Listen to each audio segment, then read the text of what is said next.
조민 씨의 학생부 제출을 막은 교육청이다. 조 전 장관 딸 조민 씨 소식 오랜만입니다. 조민 씨 입학 취소 절차를 진행 중인 고려대가요. 조 씨가 졸업한 한영외고에 조민 씨 학생기록부, 학생부 자료를 요청했는데 교육청으로부터 제공 불가 통보를 받은 것으로 확인이 됐습니다.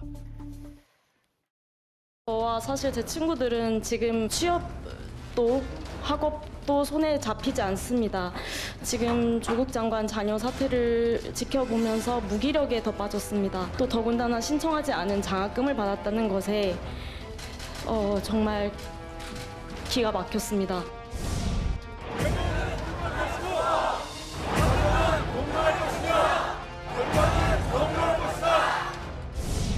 왜 조민을 우리가 같은 고려대인으로 인정할 수 없습니까? 너무 명확하죠? 다들 과거 트위터 보셨죠? 네, 틀린 말 있습니까?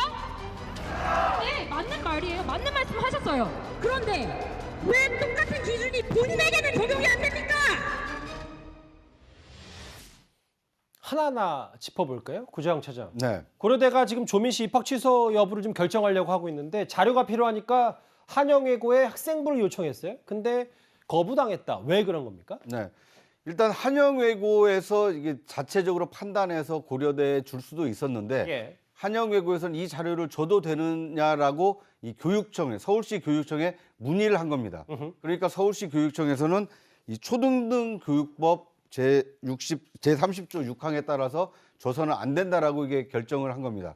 이 초등등 교육법에는요, 학생이나 보호자 동의 없이 이 관련 자료를 제3자에게 제공할 수 없다라고 규정이 돼 있다고 합니다. 예. 그러니까 이 규정을 들어서 조민 씨라든지 아니면 조민 씨의 어떤 부모가 동의하지 않는 한 이 학생부 자료를 다른 사람에게 제공해서는 안 된다. 이렇게 유권 해석을 내는 겁니다. 예.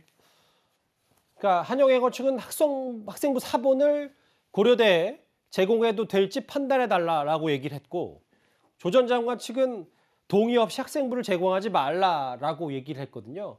그러면 이제 법적으로 큰 무리는 없어 보이는데 표면적으로. 근데 왜 문제가 되는 겁니까? 지금 이제 당국대 의과학연구소 인턴 활동 또 논문 이 4개 스펙 이 4개 스펙이 이제 고등학교 생활기록부에 이게 기재가 돼서요. 이게 고려대에 입학을 할 때 자료로 이용이 됐거든요. 그러면 이제 고려대에서 이 부분을 입학 취소를 해야 될지 안 해야 될지 판단을 하려면 학생부 사본을 봐서 이게 4개가 담겨 있으니까 그걸 보고 판단을 해야 될 거 아니에요. 입학 취소를 할지 안 할지. 근데 지금 말씀하신 것처럼 초중등 교육법에 의하면 입학 전형 기간이 아니고 예. 그다음에 이제 보호자나 아니면 학생이 동의를 안 하면 이거 못 한다. 이렇게 얘기를 하니까 지금 생각을 해 보세요. 대법원에서 확정 판결이 나와서 학생부를 정정해도 입학 전형 기간이 지나면 고려대가 입학 취소를 못 하는 상황이 벌어질 수가 있는 거예요. 예. 너무나 불합리하잖아요. 그리고 생각을 해 보면요. 다른 사람들은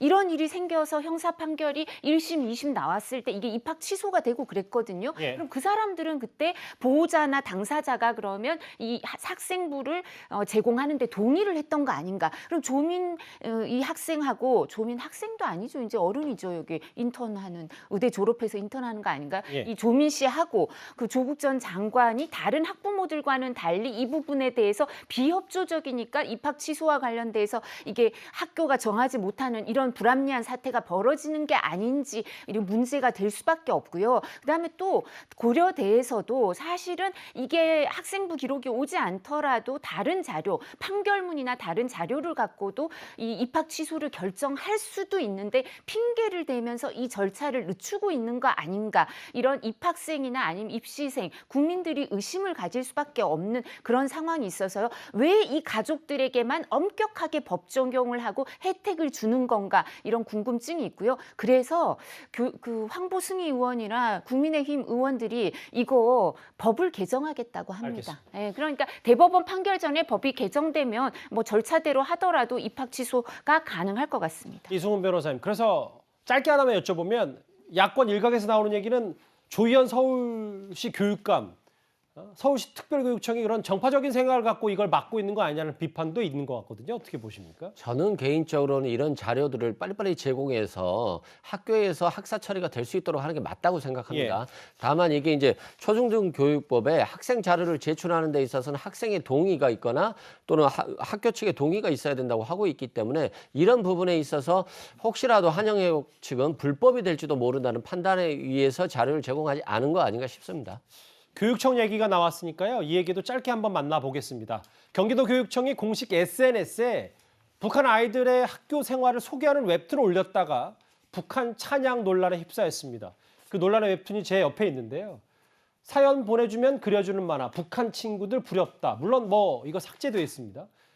어떤 부분이 좀 특정해서 논란이 더 커진 거죠? 지금 이제 경기도 교육청에 이재정 교육감이 있는 곳이죠. 이게 이제 학생들이 선생님이 이제 북한 교육을 한 것을 내용을 보내면 그걸로 이제 이렇게 웹툰을 그려주는 모양인데. 예. 근데 아마 선생님이 학생들한테 그랬던 모양이에요. 북한 학생들은 이제 도시락도 집에 가서 먹고 뭐 그렇게 이제 한다고 하면서 아 북한 학생 소풍도 간다 이렇게 이야기를 한 거죠. 이제 그러니까 학생들이 아 북한 학생들 부럽다 이렇게 이제 이야기를 한 거를 웹툰으로 이제 그대로 그린 겁니다. 예. 그러니까 이게 이제 이것만 딱 보면 아니 북한 친구들이 부럽다고? 북한 지금 학생들 같은 경우는 사실은 이제 뭐 밥도 제대로 못 먹고 여러 가지 교육도 지금 일방적 교육받고 이런데 이게 과연 부러운 것인가?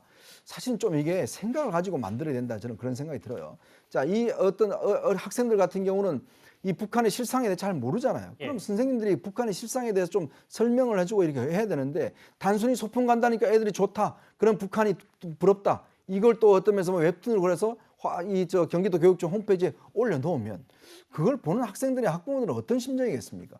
그러니까 바로 그 연락을 해서 이야기를 하니까 문제가 되니까 바로 삭제를 했다고 하는데 저는 좀 북한에 대한 제대로 된 교육이 필요하지 않나 싶습니다. 오늘 뭐 이런저런 얘기를 하다 보니까 올렸다가 지운 SNS들이 참 많이 늘어나고 있습니다. 올리기 전에 좀 봐야죠. 알겠습니다. 이 소식까지 만나봤고요. 그럼 지금까지 들어온 여러분들의 목소리를 만나볼 차례입니다. 첫 번째 댓글입니다. 황운하 의원님 못 배우고 가난해서 죄송합니다. 라는 뭐 윤석열 지지자들은 고학력, 윤석열 지지자들 저학력, 뭐 빈곤층이다. 뭐 이 얘기 말씀하신 것 같아요. 예. 빈곤층과 노년층, 저학력층에 대해서 어찌 생각하는지 알겠습니다.라고 또 수위 높은 비판도 해주셨습니다. 또 볼까요? 모든 사람이 변호사의 조력을 받을 수 있다는 것은 헌법적 권리잖아요. 이재명 후보 변호가 그리 큰 문제는 아니다라는 말씀을 해주신 것 같습니다. 또 보겠습니다.